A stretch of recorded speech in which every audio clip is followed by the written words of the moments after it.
Good morning, everybody.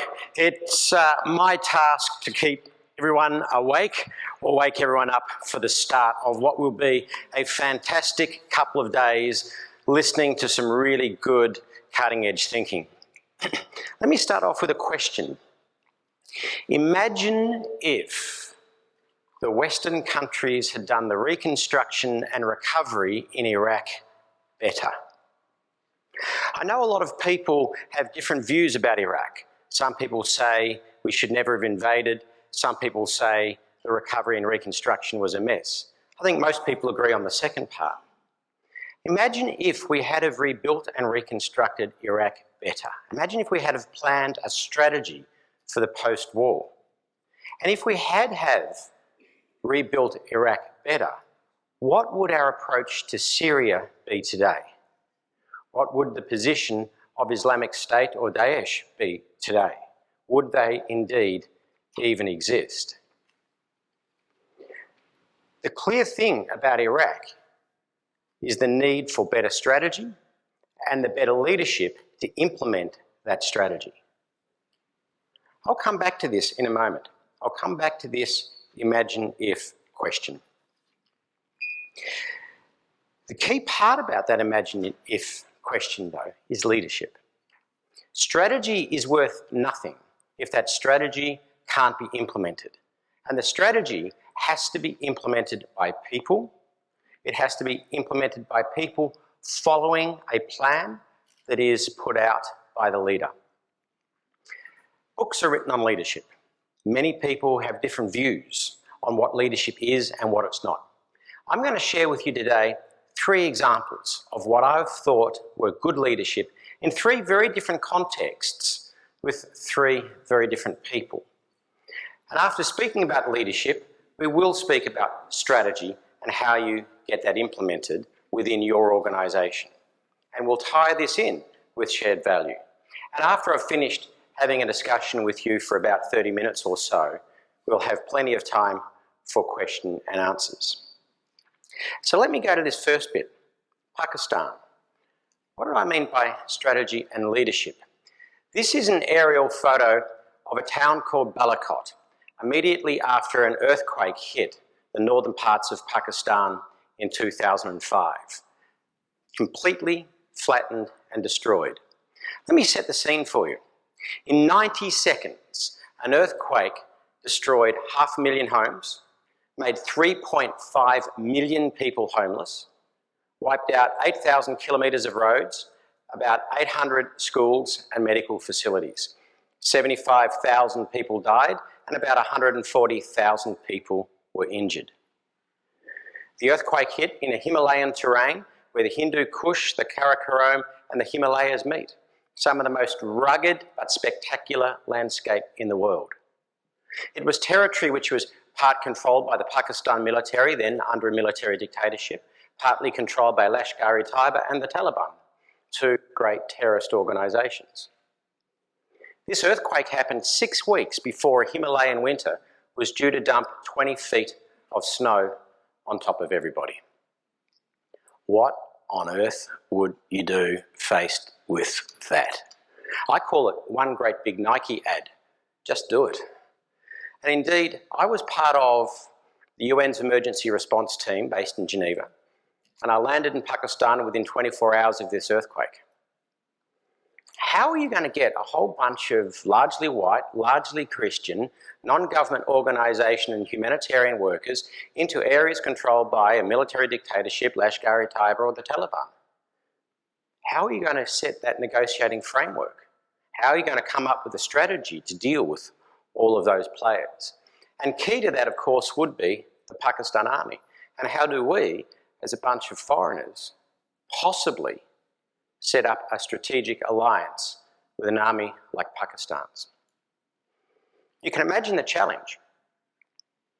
The first time we got called down to General Headquarters in Rawalpindi, the army headquarters of Pakistan, we met with a series of generals in the equivalent of the Situation Room. So a general named Muhammad Yusuf, the Director General of the Pakistan Army, and he was about to do what I consider to this day the bravest and best example of leadership I have ever seen, bar none.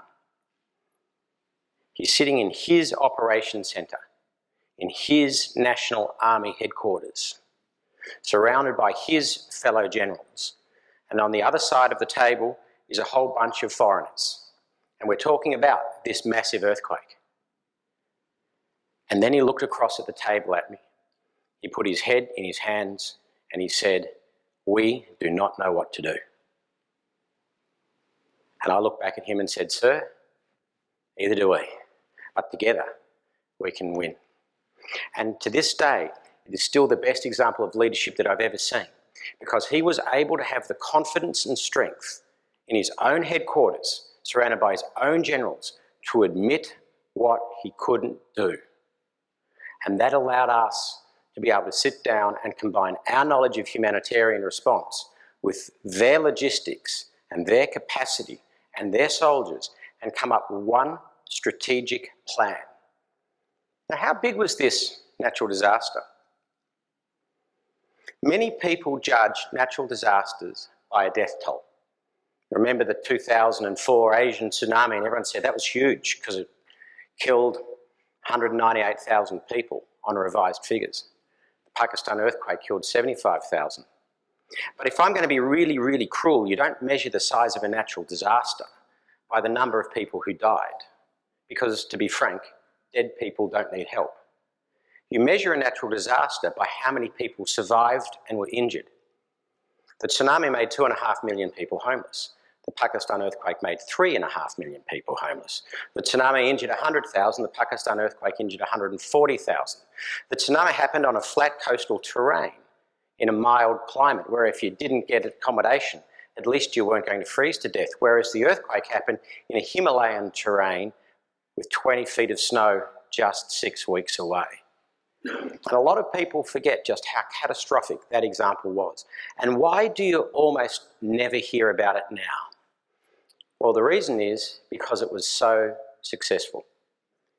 You measure the success of a natural disaster response by the secondary deaths. A very badly run, as a rule of thumb, a very badly run natural disaster response, you would expect to see a second wave of deaths roughly equivalent to the initial incident. So a badly run Pakistan earthquake response would have seen an additional 75,000 people killed through disease, cold, famine, etc.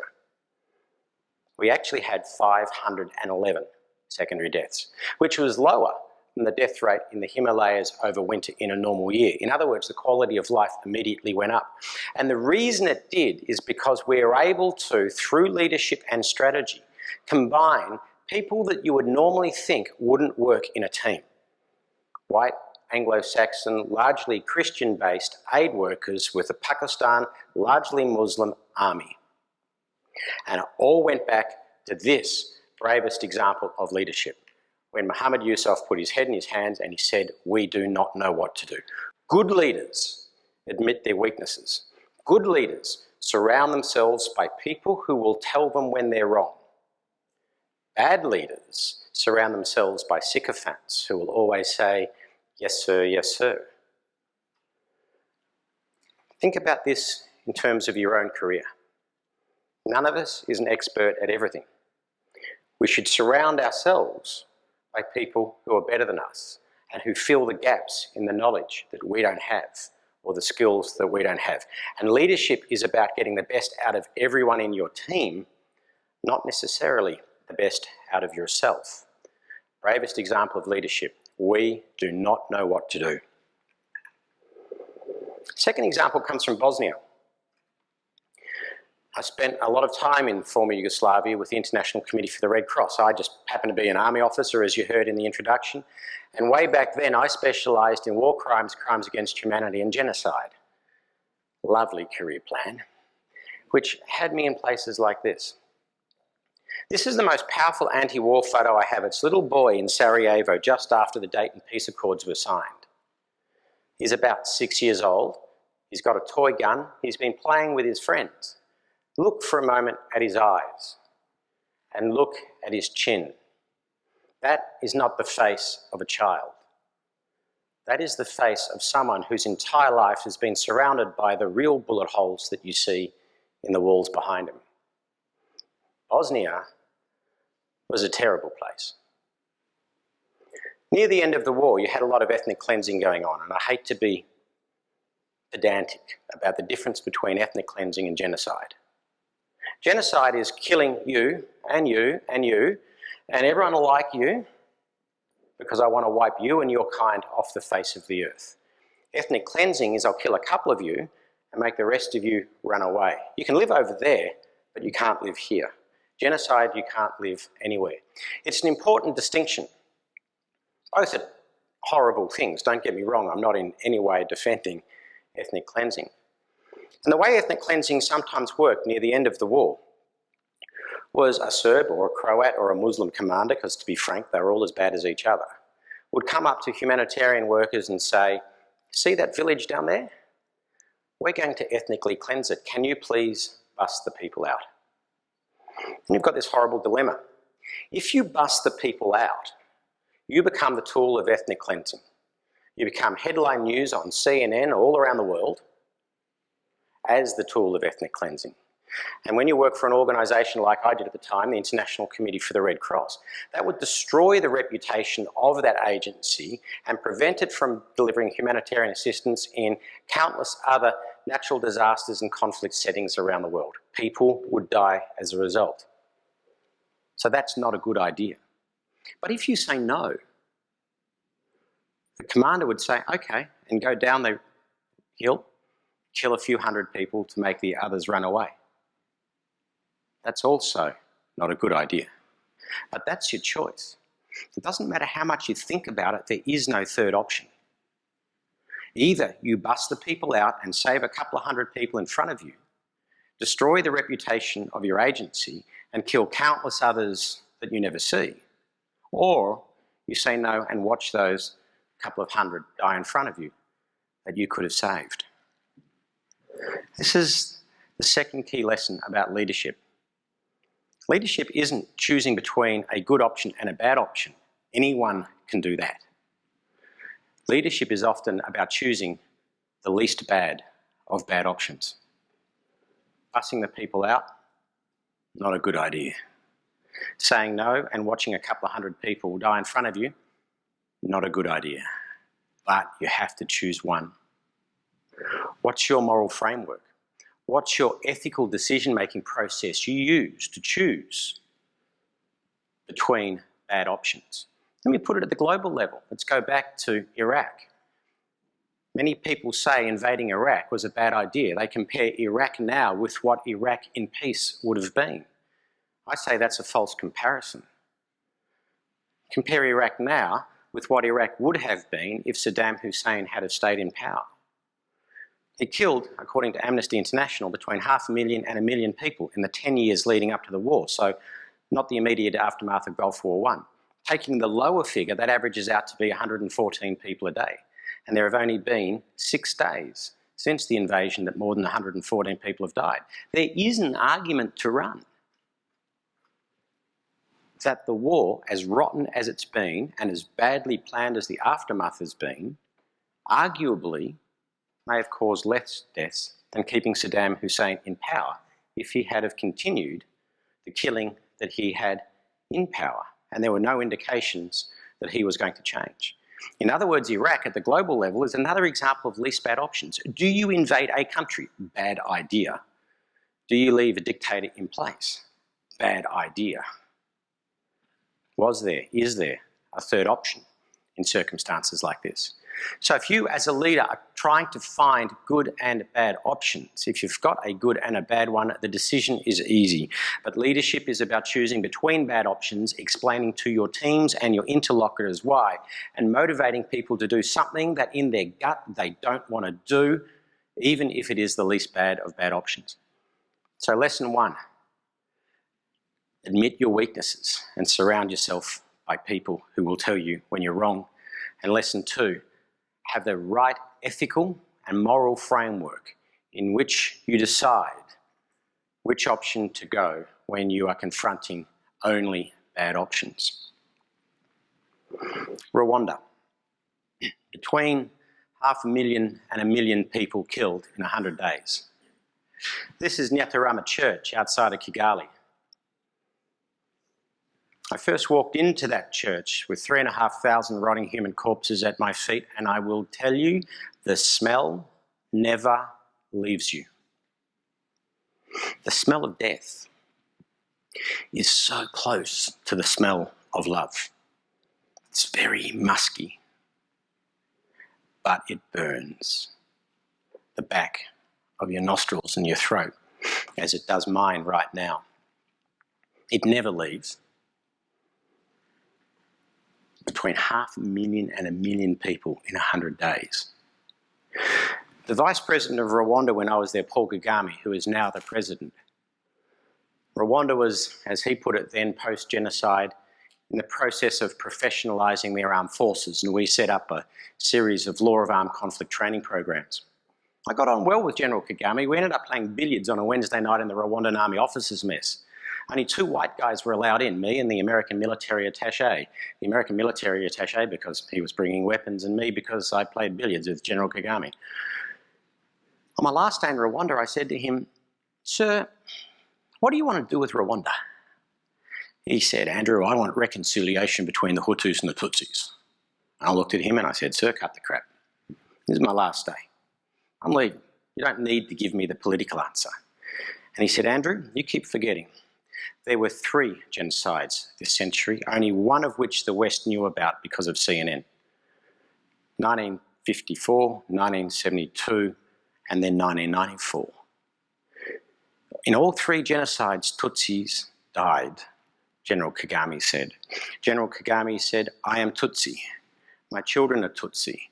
If I don't get reconciliation between Hutus and Tutsis, there will be a 4th genocide, and my children will die." Powerful motivation. This is the 3rd thing about leadership.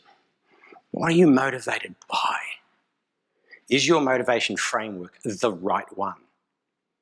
Are you doing things for the right reasons, and are you able to explain that to your teams? Admit when you're wrong and surround yourself by people who will tell you when you are. Admit what you don't know. Have a framework for deciding which path to choose when confronted by only bad options. Because those times when you have a good option and a bad option, they don't require leadership, they're just easy. And thirdly, really understand what is your motivation and why do you do these things. And leadership isn't just about those 3 things, it's also about style. And you know, I call it these 3 styles: in front, the side and behind. Easy way to describe in front, it's like the military. You know, everyone, come this way. Follow me, boys, because it's almost always men. Thankfully, we're getting more women in the armed forces now too. But in front, come this way. And then there's leadership from the side. Let's all go together. And then there's leadership from behind, which is often the hardest. Taking that team member and saying, "Listen, give it a shot.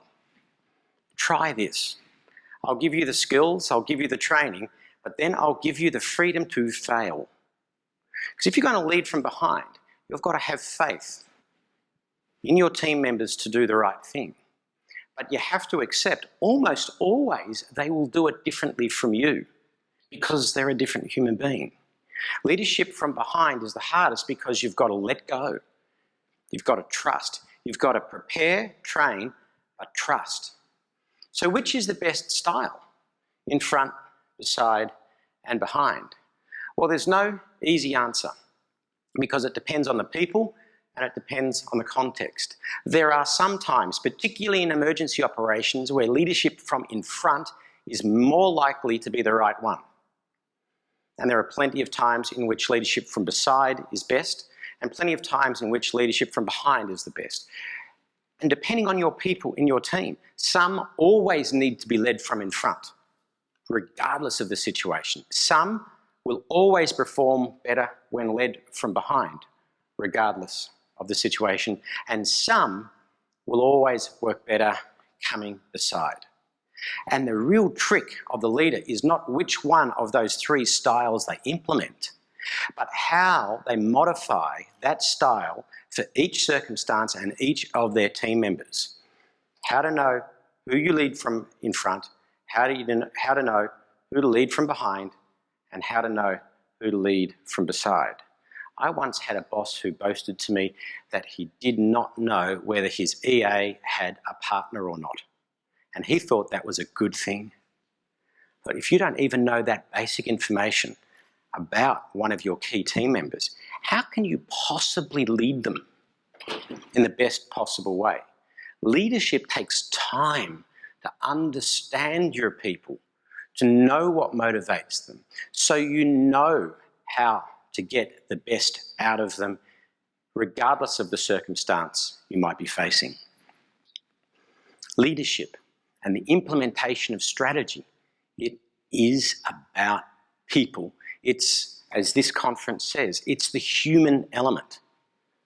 Ignore that at your peril.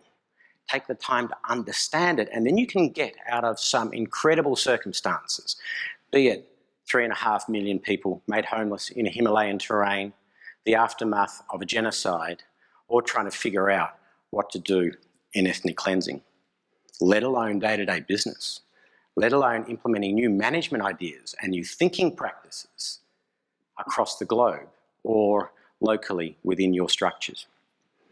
And one of the more interesting things to try and implement as a leader these days is shared value.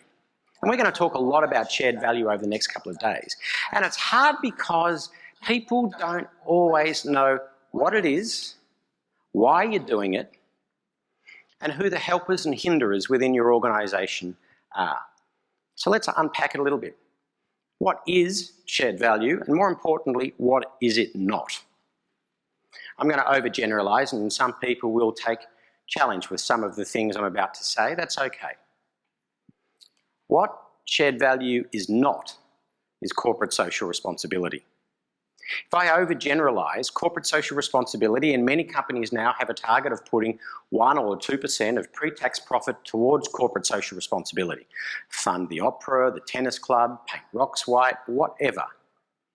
Try to find something in a socially responsible sense. You create a director of social responsibility, give them that 1 or 2% of pre-tax profit, and then walk away. What about the other 99% of profit? What about all of the other things? That's what shared value is. It's looking at all your external facing footprints of your business, human resources, sales, procurement, and asking yourself, how do you fine tune each of those to get enhanced corporate value or profitability, and I will talk about the difference between value and profit in a second, and enhanced community outcomes. Let me give you an example. BHP Billiton, the world's largest mining company, runs, or they did until they divested South 32, the world's most effective anti-malaria program. Why would a mining company run an anti-malaria program? It's in Mosul, Mozambique, where they have an aluminium smelter. They lowered adult malaria infection from 92% of the population to 5.6%.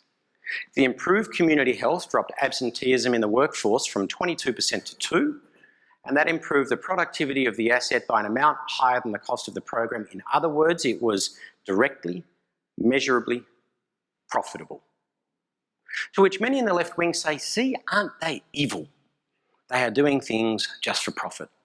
To which my response is, no, it's actually good. In many ways, we need to rehabilitate profit as an incentive. Because many in the left wing will talk about social sustainability, and it's right to talk about that. Many people on the left wing will talk about environmental sustainability, and it's right to talk about that. But what many in the left wing forget is financial sustainability.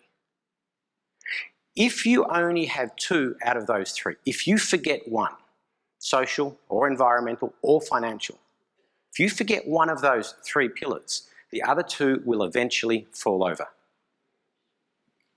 And what BHP did with that anti-malaria program is found 3 legs of sustainability. So I then ask you, when will they cut that program? And the answer is, well, never. That's profitable. It makes sense. If it were only corporate social responsibility, And most people in companies know CSR depends very heavily on the whim of a senior manager. I like this project, so we'll do it. CEO leaves, a new CEO comes in, I now like this project. It's very ad hoc. Whereas shared value is more than that. It's understanding all of those external facing footprints. Like, who would have thought malaria or anti-malaria would be profitable? Let's call that on the human resources side. Let's have another example from the mining sector in procurement, because how could you possibly do shared value in procurement? It's got to be one of the world's most boring things, unless you're a chief procurement officer. So Rio Tinto is developing a mine called Oyu Tolgoi in the south of Mongolia, in the South Gobi Desert, 60 kilometres from the Chinese border. Nearest population centre is a town called Hanbog, which 5 years ago had 1,500 people, no reticulated water, no electricity, no sewage. For this mine, Rio Tinto needed a lot of basic things like boots, uniforms, helmets, bread, bottled water. And the local economy just simply did not have the capacity to provide those things. It would be much cheaper in the short run for Rio to run across the border into China, buy all of those things and bring them into Mongolia. But if you look at life of mine, which, depending on which geologist you speak to, in Oyu Tolgoi is somewhere between 50 and 100 years, a whole lot of other options open up. So what Rio did is they created a whole lot of microfinance loans and provided these microfinance loans largely to women, because everyone knows women pay microfinance loans back at a rate much higher than men do. Why? Women invest it and build it, and men drink it. Sorry guys, it might sound sexist, but women are better at this than we are. And they gave these loans to women to create these businesses, to provide these supplies necessary for the mine on 3 conditions. Condition 1, comply with Rio's global occupational health and safety standards. Why? 1, there's a reputation risk for Rio if a subcontractor kills people. And 2, Rio's got all the data to show you that killing people is actually expensive. It is very expensive to retrain, re-recruit, and all of that sort of stuff, as well as it being the right thing not to kill people. Second condition, comply with quality control, because if you comply with quality control, Rio will do something that Grameen Bank and a lot of the other microfinance lenders can never do, and that is become the core foundation customer for the business. If you comply with OH&S and you comply with quality control, we'll buy the stuff. So you're providing the finance to get a business up and running and being the foundation customer, so almost guaranteeing that that business will work. And the third condition I find the most interesting, that the microfinance recipient had to work with Rio to market their product to every other mine in Mongolia. Why? Well, Rio's copper mine is competing with the copper mine in Chile. It's not competing with the coal mine in Mongolia. So if those uniforms and boots are sold to the coal mine in Mongolia, the unit cost drops, the input cost drops for Rio, and they're better able to compete with the copper mine in Chile. How's that for shared value? And in the end, after a couple of years of running that program, Rio Tinto was responsible for 21% of the adult employment in the South Gobi region of Mongolia, creating a brand new capacity within the Mongolian economy to provide things that can sustain that Mongolian economy and many people in employment for years. Because one of the greatest outputs in a shared value sense that corporations often forget, don't value and don't report on is the impact of salaries. Let me give you a piece of data. Rio Tinto spends $300 million a year, more or less depending on the year, on community engagement, or broadly speaking, old-style corporate social responsibility programs. It spends about $900 million a year on Indigenous salaries. Can we count that as development? Many people say, no, you can't count salaries, to which my response is, well, the UN does. When the UN does development in third world economies, it counts not only salaries of local staff, it counts salaries of expatriates. When I worked for the UN in Pakistan, my salary was counted as a Pakistan program cost. even though it never even came to Pakistan. My daily subsistence allowance came to Pakistan, fine, count that, but my salary sat in a bank in Switzerland. Not because I'm trying to avoid tax, but I was just based in Geneva, so that's where you have bank accounts. Sounds nice to say I have a Swiss bank account, but it's just normal. So if the UN can count salaries, why can't Rio Tinto? So if you count salaries and community engagement programs, there's $1.2 billion spent by one company in the developing world, and to put that in context, the United Nations Development Program, the international organisation we rely upon to bring the world out of poverty, has core funding of $1 billion. More than that in non-core funding, but core funding of $1 billion. In other words, Rio Tinto alone, when you count salaries and community engagement spending, spends more to bring the world out of poverty than the core funding of the United Nations Development Program. Which brings me to a really interesting stat.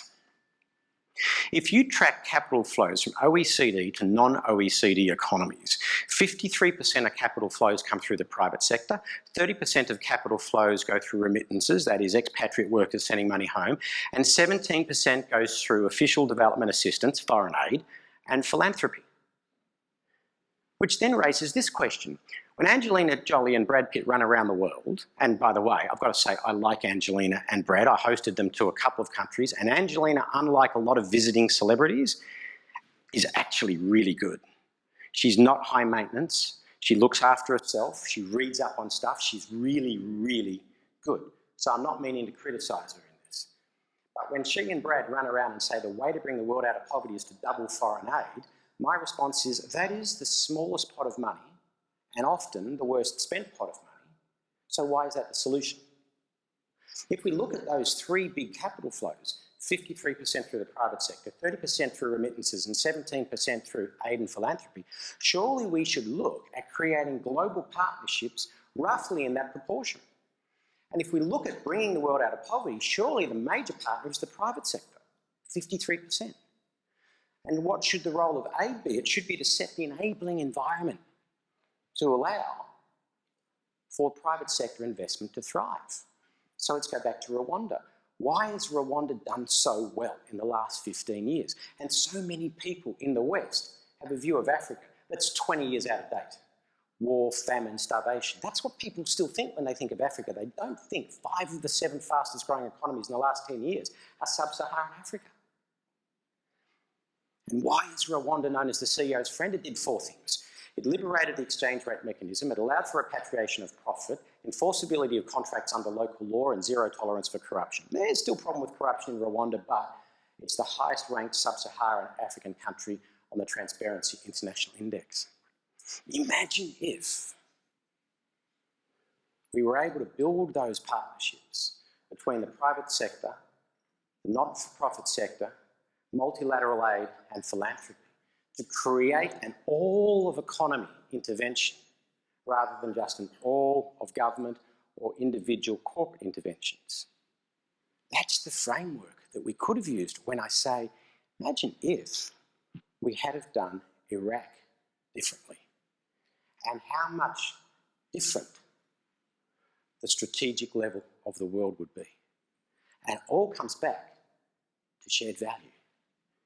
Getting companies to think that it's not a question of doing good or being profitable. You can do good and be profitable, and in fact, if you do the partnerships right, you will create the enabling environment in which your profitability will be sustained over a much longer period of time. And once I have said that, do I need to even answer the question, why? Why do shared value? Why do shared value? Because it will make you more profitable and it will improve the value of your business. And again, I'll come back to profit and value. But now let's come back to the human element. Who are the helpers and who are the hinderers? If you are a senior executive in a corporation, how do you get people to think with a shared value mindset? Because in my experience, C-suite people, leading ones, they get it, and boards get it. I understand it. And Generation Y entering the job market, they get it. But a whole bunch of mid-level management just don't. because that mid-level management came through management training in the 1970s and 1980s when we thought Gordon Gekko was great and greed was good, and we haven't thought outside the box.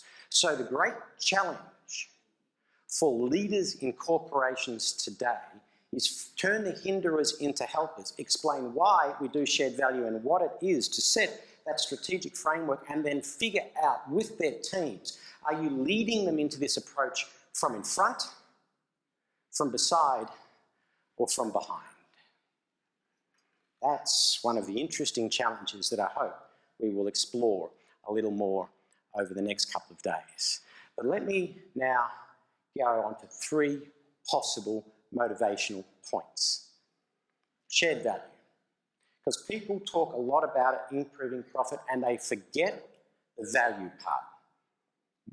Why do I differentiate this? Value. The value of the asset on the balance sheet. That is different from profit.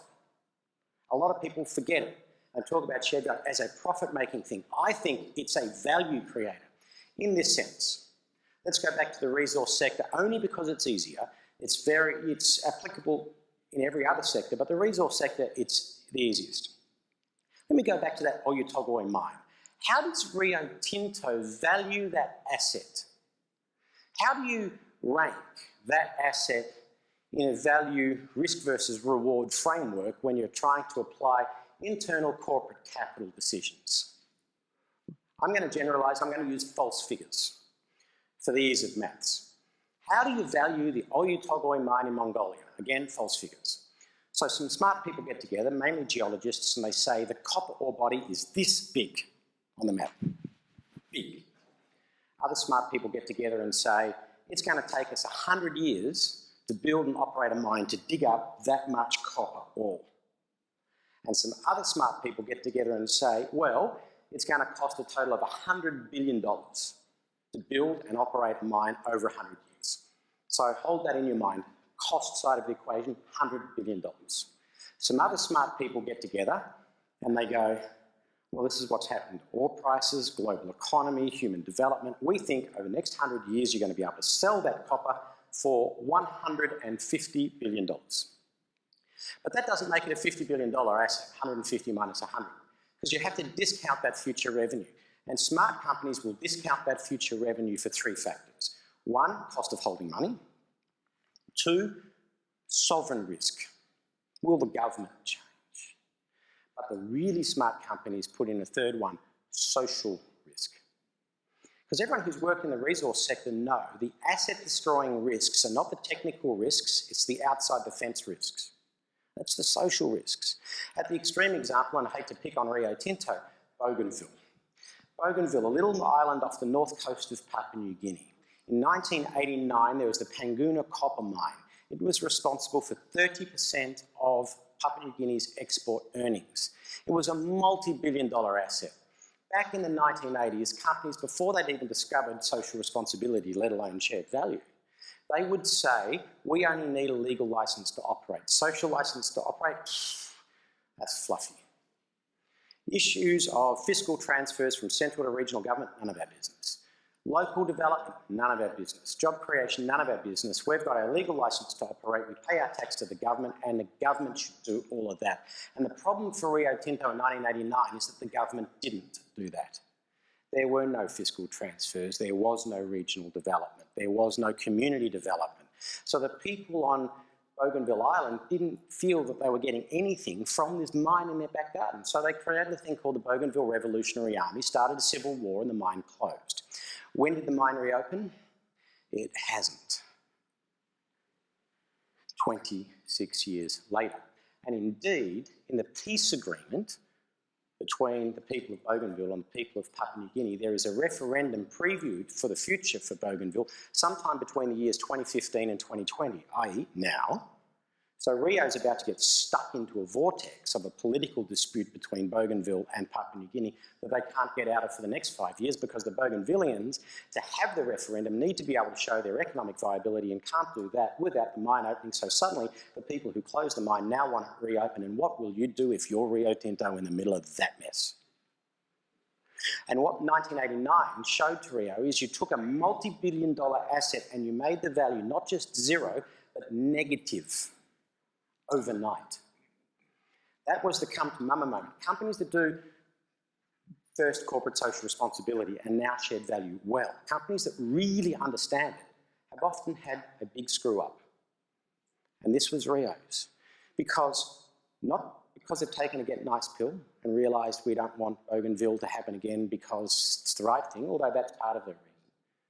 From a purely financial, corporate balance sheet perspective, it's too expensive to ignore social risk.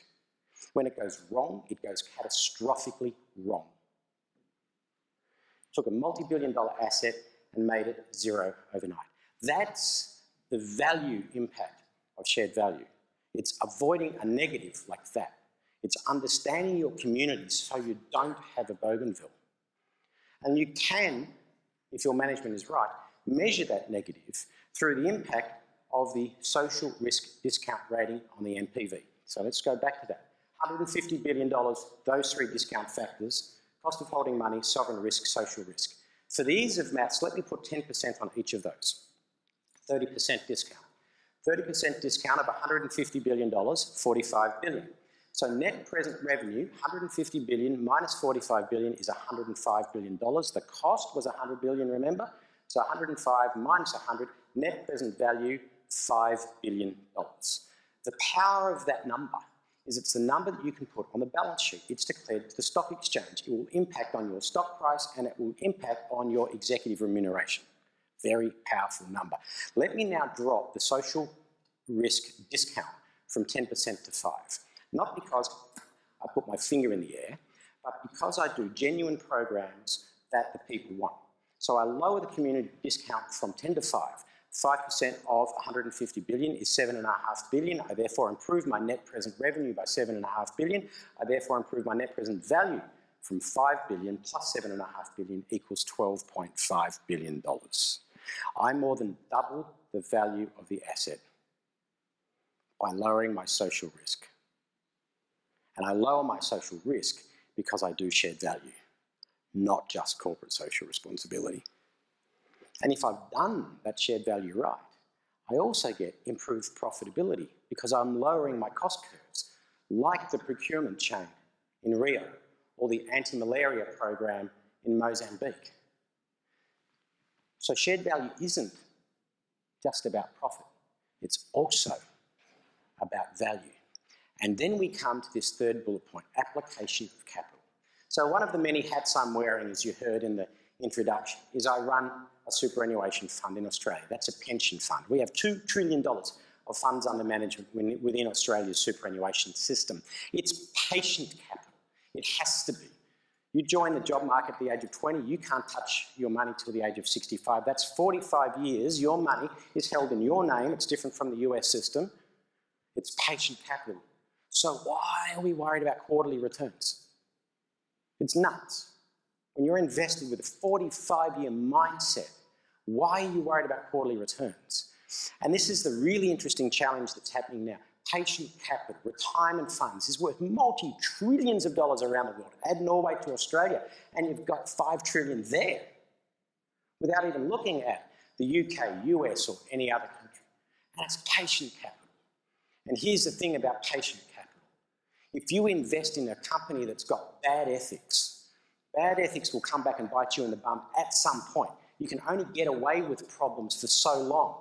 Will the problem come up in 1 year, 5 years, or 10 years? I don't know. It will come up, and if I'm patient capital, it'll come up on my watch and will destroy my value. And if you doubt me, I've got 2 letters for you, VW. Because if you invested in VW 10 years ago, you're still behind the 8 ball now that the stock price has gone down because half a dozen people decided it was good to cheat on engine testing. I don't believe that for a second, by the way. Not for a second. At the very minimum, the board set a corporate culture in which some senior managers, and how senior would you have to have been to commission that computer program, test that computer program, and then place it in every diesel vehicle sold? That's some pretty senior honky, right? The board, whether they were directly involved or not, set the culture where that senior person thought it was okay. And not only thought it was okay, thought they would get away with it forever, which I think is the most nuts part, because there's no way you're going to get away with that forever. One day you'd get caught, and it's just a rich irony that Volkswagen gets caught because an NGO who wanted to prove that Americans didn't buy enough diesel engines, wanted to show how good diesel was, found out how bad it was. That's just one of the rich ironies. So the application of capital is the new addition to shared value. And with my King's College hat on, as well as with my Good Super hat on, we are now analysing how can you put better transparency around things like the NPV calculations to use for the application of capital. In Good Super, when we are looking at investment options, we use shared value as a due diligence pre-filter for the application of capital. We want to know what are the ethics of a company so the Volkswagen doesn't happen. But there are no clear objective indicators that you can use for that at the moment, so we use a proxy. So when a company comes to us and says, do you want to put some capital in us, my question to them is, tell me about your shared value. And if they talk to me about corporate social responsibility, I send them out the door and won't even look at their numbers because they haven't got what I'm talking about.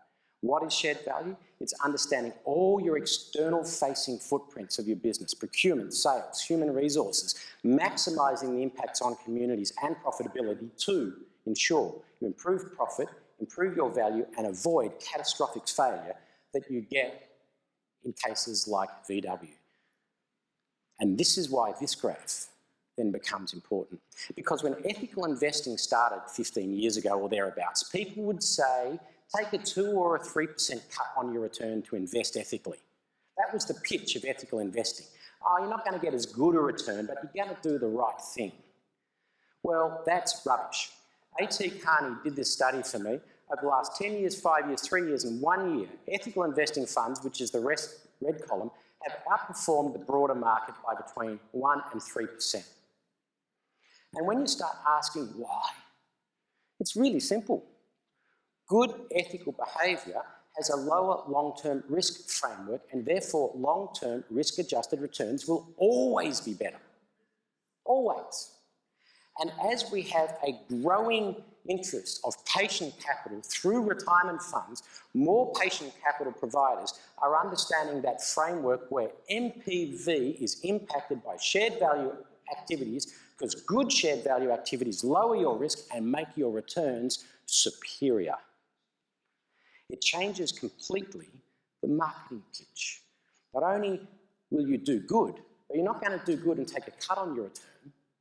You're going to do good and get a superior return.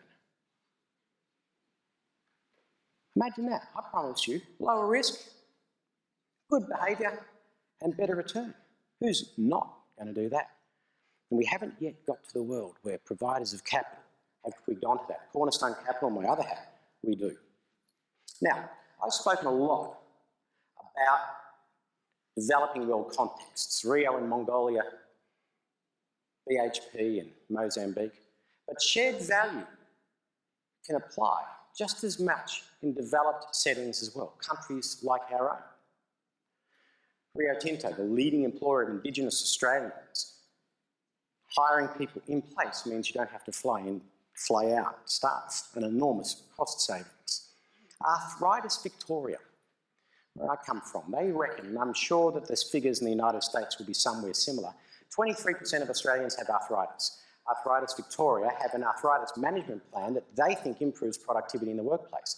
So rather than looking for a corporate social responsibility partnership with a corporation, i.e. give me some money, they're looking for a shared value partnership, which is, if you let me into your staff and pick the job types that are most susceptible to arthritis and the companies that have a high proportion of those employees, do a baseline measure on your productivity, put in your arthritis management plans, then have your productivity measure after that and do a profit share on the productivity gain. That way, Arthritis Victoria is not going to get donations of $10,000 or $50,000. It's going to do profit shares that you measure in the millions. If they're right. If they can actually establish that their arthritis measurement and arthritis management is a productivity tool. And that is in the developed world settings. So it's easy to come up with shared value in the developing world. It's harder in the developed world, but the gains are just as good. And then let me bring you to failed and fragile states. Right when I started with that hypothesis, imagine if, about Iraq. Failed and fragile states that do not get economic growth descend back into armed conflict every single time. The data is clear. If you get economic growth, you might avoid that descent back into conflict, you might not. So economic growth is a condition precedent but not a guarantor. In other words, you cannot hope to build peace and security, stability and peace-building processes in post-conflict or even post-natural disaster settings if you don't have a plan for economic growth, and you can't have a plan for economic growth if you don't include the private sector in the planning process. So why don't military and political planners who are looking to invade countries bring the private sector in and say, how the heck do we rebuild afterwards? Because, after all, 53% of capital flows go through the private sector. One of the things we're now doing at King's College is partnering up with our war studies and saying, how do we change that? How do we change that? How do we get people excited about investing in difficult environments? How do we change the international regulatory regime to encourage better investment, to take the lesson from Rwanda? Transparency of exchange rate mechanisms, repatriation of profits, enforceability of contracts under local laws, and zero tolerance for corruption. Focus that 17% of aid and philanthropy into the area that the private sector is not good at, governance and regulation. And aid and philanthropy shouldn't go into the stuff where aid and philanthropy isn't very good, job creation. Let aid and philanthropy do this stuff with government, create the enabling environment to let the private sector do this stuff, job creation, economic growth, and bring people out of poverty.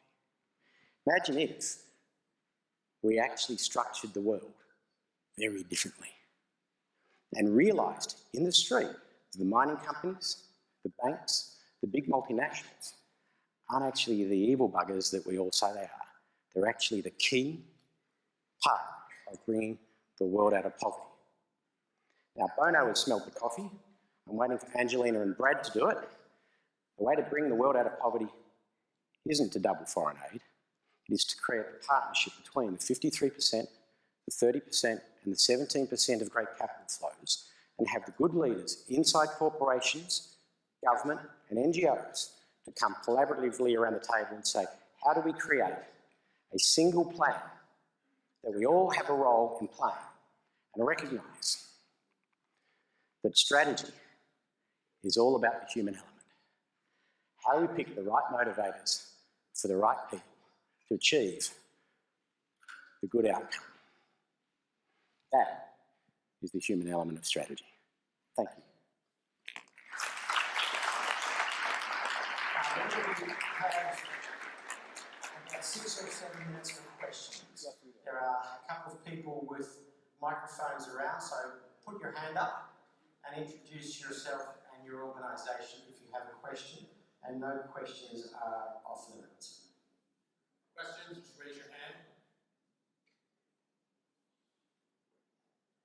If there aren't any questions, I've got a coffee. Here we go, right here. Okay.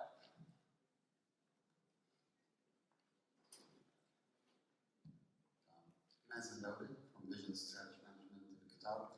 The question I have for you is about microfinance. I did mention to, a couple of weeks ago when I was visiting Qatar, that microfinance seemed to be an example of shared value. And he said, well, not really, because the data on it shows that it has benefited the bankers, but not as much as getting people out of poverty. I'd like to get your comment. Well, that's why the example that I used was Rio Tinto's microfinance. I think there are some serious questions around microfinance as implemented by some of the institutions, because I think it's one part. You can't just give someone money to start a business and hope that they will.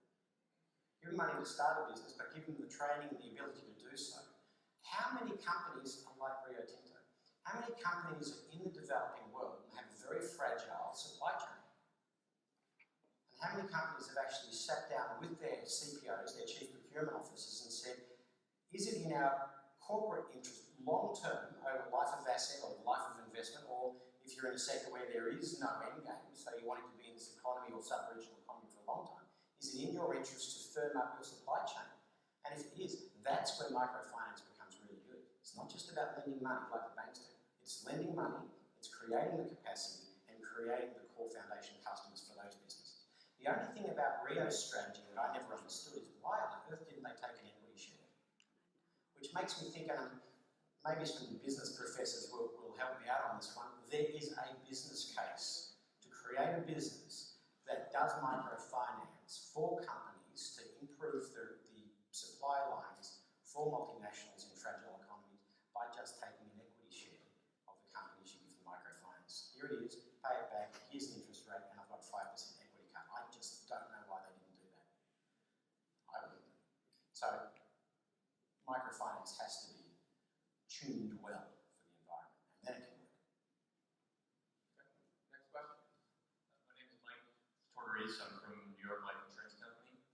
One of the early things that you said was that good leaders admit when they're wrong and they admit what their weaknesses might be. But one of the things we do run into is that there are leaders sometimes with positional power who are not very good at those kinds of things. And for those of us who maybe don't have the positional power that they do, but we also have a leadership responsibility, they want to try to influence that. And do you have any examples where it's been successful influencing leaders who don't recognize or don't want to admit that they have some weaknesses or need help? Yeah, that's a really good question. It's a very difficult circumstance. Let me answer it from a strange viewpoint. Australia has had 26 years of unending economic growth. We didn't have a recession during the financial crisis. What that means is our job market is very different. We've got very active job seekers in the Gen Y side. And the greatest problem human resource managers have in Australia at the moment is hiring and retaining good quality staff. Recruitment and retention of good quality staff is a challenge. It's not as much of a challenge when you're in a high youth unemployment rate like Europe is at the moment.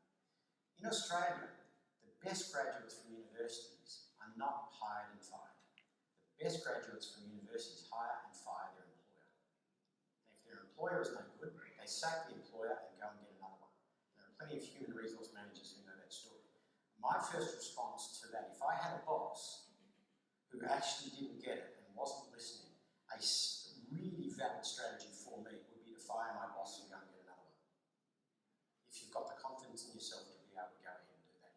And I think more people need to do that because that's a personality trait that, to be honest, I don't think you're going to change. If someone's got to a senior level at the age of 40, 45, 50, 55, and they have those sorts of personality traits, I don't see them changing. So you're either patient, trying to get his or her job down the track, or just leave and go and get a better job. Or suck it up. They're the only options. Any other questions? I've got time for one more. Yes. Right here.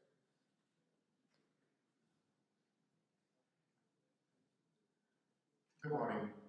Mehul Mehta from Verizon. So you talked about leadership styles, and there have been a number of studies and projections on how the composition of this will change from a demographic perspective. Millennials are almost an overused buzzword these days. But still looking at the corporate culture or the social culture, the hierarchy, some of the decision makings in what you call the interfaces where we touch the society are people in the age group almost ready to retire and such. What are some of the learnings of the projections around how the society is going to change the behaviors, the traits, etc., to those people? Ooh, that's a bottle of wine discussion. To give you just an example of one strategic shift, the world is urbanising, as we know. Countries like Australia and the United States are leading in that urbanisation trend. I think other than Luxembourg, Australia is the most urbanised country in the world. In Australia, and I'm sure the data in the US and the UK is something similar, the fastest growing demographic in urban centres is the single person household. Never married, divorced, empty nester, someone died. Single person household. The average family size in Western economies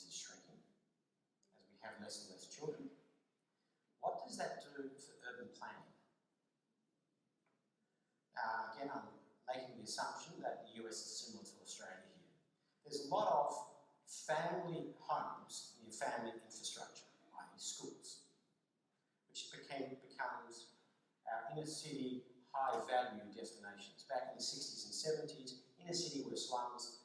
We had a lot of rejuvenation in the UK, US, Australia of inner cities, and now a lot of family houses are there near family infrastructure. The problem is, in many of these family houses, there is no more family.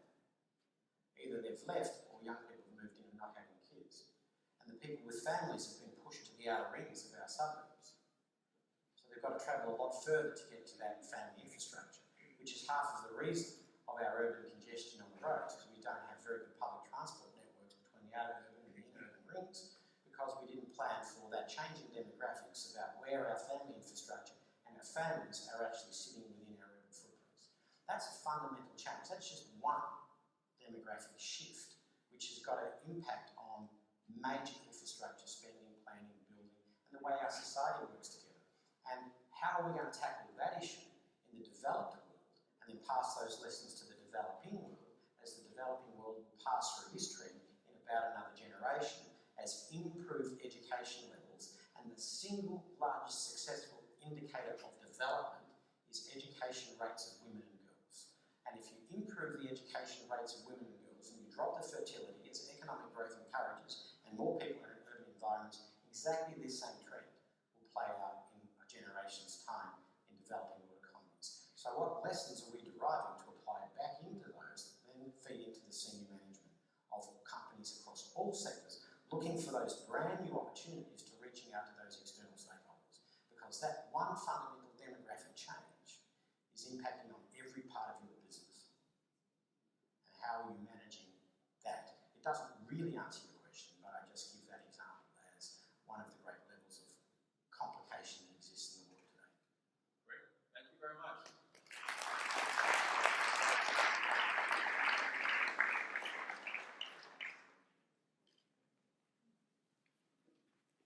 Wow, what a way to start the summit. It's fantastic. Andrew, thanks so much.